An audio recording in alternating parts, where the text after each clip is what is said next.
Buenas a todos y bienvenidos al canal. En este vídeo vamos a repasar conceptos básicos de formulación inorgánica para nivel tercero de la ESO. Pues vamos a empezar. Desde la antigüedad, cuando se fueron descubriendo nuevos compuestos químicos, se les empezó a dar a estos compuestos nombres propios que tenían que ver con el lugar donde se habían descubierto o de dónde se habían sacado o alguna de sus propiedades. Pero claro, a lo largo de la historia se han ido descubriendo o sintetizando cada vez más compuestos. Entonces, lo de ponerle un nombre propio era un poco una locura. Aquí tenéis algunos de ellos. ¿Por qué pensáis que es una locura? Pues porque aprenderse miles y miles de nombres propios, no hay cabeza humana que lo pueda conseguir. Fijaros, en esta página tenéis 8 de nombres que no tienen nada que ver uno con otro. Blanco de España, Potasa, Calviva, Galena. Pues imaginaros, en vez de 8 tenéis 8.000, 800, 80.000. ¿Seríais capaces de aprenderlos todos? La YUPA intentó reorganizar cómo nombrar y cómo formular los diferentes compuestos. Es decir, estableció una serie de reglas para que todo el mundo formulara, es decir, a partir del nombre escribiera la fórmula, y nombrara, es decir, a partir de la fórmula escribiera el nombre de todos los compuestos inorgánicos. Esas reglas, a lo largo de los años, han ido evolucionando. La que nosotros vamos a seguir es la última recomendación, que como veis aquí es del año 2005. Son una serie de reglas que vamos a utilizar como si fuera una receta de cocina a la hora de nombrar o formular los diferentes compuestos inorgánicos. Es importante que resaltemos que esta formulación es para tercero de la ESO. La YUPA nos recomienda 3 tipologías diferentes o 3 nomenclaturas diferentes a la hora de nombrar un compuesto. Nosotros, para Andalucía y para tercero de la ESO, nos vamos a quedar con lo que se llama la nomenclatura de composición y vamos a nombrar y a formular en función de esa nomenclatura. Vamos a aprender a formular y a nombrar las sustancias elementales y los iones. Pues dicho esto, lo primero que nosotros tenemos que saber a la hora de formular cualquier compuesto inorgánico son los números de oxidación.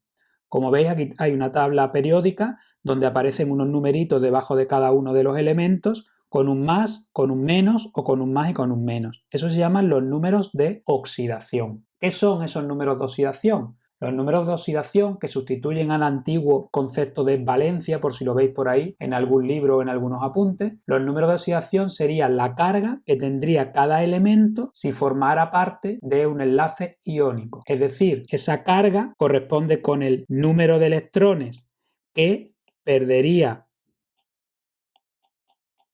o que ganaría el elemento si el enlace fuera iónico. Como veis, algunos elementos nada más que tienen un número de oxidación. El hidrógeno, el litio, el sodio, el potasio, el calcio o el flúor solamente actúan con ese número de oxidación. Mientras que hay otros elementos que tienen 2 o más números de oxidación. Dependiendo del compuesto en el que estén, van a actuar con uno o con otro. Pero no os preocupéis que vamos a aprender cómo saber con qué número de oxidación actúa. Dependiendo de vuestro profesor o vuestra profesora, estos números de oxidación tendréis que aprenderlos de memoria para poder formular y nombrar. Bien, pues una vez que hemos visto un poquito de historia, un poquito de introducción y hemos visto lo que son los números de oxidación, vamos a aprender el primer grupo, que son las sustancias elementales. Podemos definir las sustancias elementales como átomos o grupos de átomos de un mismo elemento. Sería un ejemplo de sustancia elemental cualquier elemento de la tabla periódica. He sería un elemento de la tabla periódica, podríamos considerarlo como una sustancia elemental. Pero es que a veces los elementos en la naturaleza no se encuentran única y exclusivamente en un átomo, sino que se encuentran en un grupo de átomos. Podemos encontrar el S8. Nosotros sabemos que S es azufre, pero S8, ¿cómo lo podemos nombrar? Pues bien, vamos a aprender de esas sustancias elementales cómo se nombran si nos dieran la fórmula. La fórmula es lo que yo acabo de escribir. Si tenemos un elemento, el símbolo de un elemento de la tabla periódica coincide con el nombre del propio elemento. He sería helio. Si nos dieran C, sería carbono. El símbolo corresponde con el nombre. Pero ¿qué ocurre si nosotros tenemos más de un átomo, como el caso del S8? Pues entonces, previo al nombre, tenemos que escribir el número de átomos que compone a esa sustancia elemental. En el caso del S8, vemos que tendríamos 8 átomos de azufre. ¿Cómo se llamaría el S8? Se llamaría el octa, ese octa quiere decir 8, azufre. Fijaros que aparecen los dos AES. No es una errata, hay que poner octa del prefijo 8 y azufre del nombre del azufre. ¿Y qué pasaría si tuviéramos N2? Pues sabemos que N es nitrógeno, N2 será dinitrógeno. Me tengo que aprender esos prefijos. ¿Cuáles son esos prefijos? Pues di para el caso de que tengamos 2, tri para el caso que tengamos 3, tetra para el caso de que tengamos 4, penta para el caso de que tengamos 5 y así sucesivamente. Hexa, hecta, octa. No olvidéis que si el nombre del elemento empieza con vocal y el prefijo termina con vocal, no se sustituyen las vocales. El oxígeno en la naturaleza se encuentra como O2. O2, tal cual nosotros lo hemos aprendido, lo llamaríamos dioxígeno. Y entonces, si tuviéramos O nada más, ¿cómo lo llamaríamos? Pues aquí utilizaríamos un prefijo que se llama mono. Monooxígeno.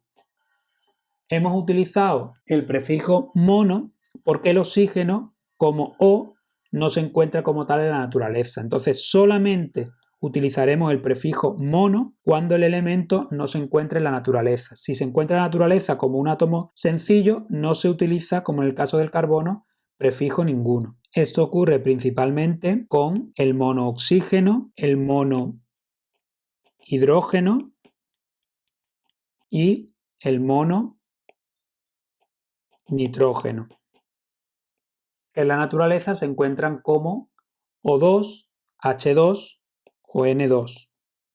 También le ocurre a los halógenos, el grupo del flúor, cloro, bromo y yodo. Para acabar con la nomenclatura de las sustancias elementales, algunos nombres propios que tenemos que aprendernos serían el caso del O2, que lo podemos llamar dioxígeno y estaría bien, pero también tiene un nombre propio que es oxígeno. El O3, que lo podríamos llamar trioxígeno, como hemos aprendido, pero tiene un nombre propio que se llama ozono y que lo podemos utilizar. Y por último, el tetrafósforo, que se llama también fósforo blanco. Esto en cuanto a la nomenclatura, pero al hacer la nomenclatura también hemos visto la formulación. ¿Cómo se formulan? Pues se pone el símbolo del elemento y en pequeñito a la derecha, en subíndice, el número de átomos que tiene. Hemos visto varios ejemplos. Si a nosotros nos dicen dioxígeno, ese di me está indicando que hay 2. Por lo tanto, dioxígeno pondría el símbolo del oxígeno por un lado y el di que indica que hay 2. Si a mí me dicen en el ejercicio que formule el hexa azufre, pongo el símbolo del azufre y a la derecha, en subíndice, el número de azufres que hay. En este caso, hexa indica que hay 6. Por lo tanto, la fórmula sería S6. Por último, vamos a ver los iones. Los iones vamos a dividirlos en cationes, que si os acordáis eran aquellos que tenían carga positiva, y en aniones, que eran los que tenían carga negativa. ¿Cómo se nombran los cationes? Pues los cationes se nombran, por un lado, si hiciera falta, le pondríamos un prefijo multiplicador,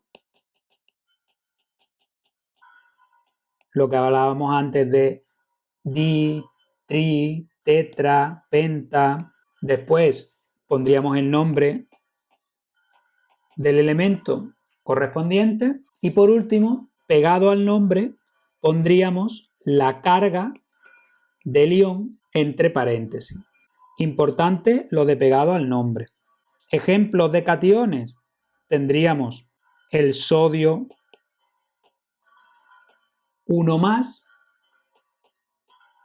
sería el catión de sodio. Tendríamos el cromo 3+, sería el de el cromo, o el dimercurio 2+. Después veremos cómo se formulan esos cationes. Si veis, el único que lleva en estos ejemplos prefijo multiplicador es el mercurio, que me va a indicar que hay 2, y después son los nombres de los elementos, sodio, cromo, mercurio, y la carga es, en este caso, el número de electrones que ha perdido, el sodio 1, el cromo 3 y el mercurio 2. ¿Cómo se formulan a partir del nombre? Poner el símbolo del elemento, sodio sabemos que es Na, y la carga que me indiquen va a la derecha y arriba. Como es sodio 1 positivo, pues se pone sodio más. Como veis, el 1 no hace falta ponerlo, no se pone.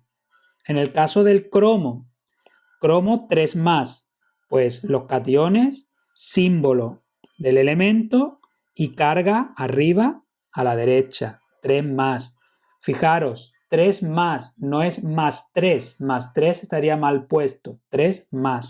Y por último, dimercurio 2 positivo, pues tendríamos el mercurio, símbolo del mercurio. Aquí, a diferencia de los anteriores, hay un prefijo di, por lo tanto, me indica que hay 2 mercurios y eso lo pongo a la derecha como subíndice. Y la carga del mercurio, 2 positiva. Para el caso de los aniones, que eran iones negativos, que han ganado, átomos que han ganado electrones, para nombrarlos se utiliza, si es necesario, un prefijo multiplicador, di, tri, tetra, etc. Después se pone el nombre del elemento acabado en uro y entre paréntesis y sin dejar ningún espacio se pone la carga de ese anión. Importante también lo de no dejar espacio. Si el anión solamente puede tener una única carga, no hace falta que se ponga entre paréntesis. Lo vamos a ver ahora con un ejemplo. Tenemos el cloruro. Fijaros, del cloro, que sería el nombre del elemento, le hemos quitado la O y hemos puesto uro, cloruro. Y aquí no hemos puesto ni prefijo multiplicador ni carga. Ahora veremos por qué. Otro ejemplo podría ser el disulfuro, 2 negativo. En este caso sí hemos puesto prefijo multiplicador y hemos puesto carga. Vamos a formular esos compuestos. Cloruro, para formular los aniones exactamente igual que los cationes. Símbolo del cloro y la terminación uro me indica que el cloro pues sería cloro negativo. Se pone igual que los cationes, arriba a la derecha. En el caso del disulfuro, sulfur viene de azufre. Símbolo del azufre, como me están diciendo que hay 2, pues ponemos un 2 y después me están diciendo la carga, 2 negativo. En este caso me dicen la carga porque el azufre puede tener más de una carga. El cloro nada más que funciona con la carga más pequeña. Si tuviera otra, habría que indicarlo entre paréntesis. Para acabar, un nombre propio que os tenéis que aprender porque se utiliza mucho. El anión O2 negativo. Eso tiene un nombre propio y se llama óxido. Con esto acabamos las sustancias elementales y los iones y la mejor forma de repasar es haciendo ejercicios.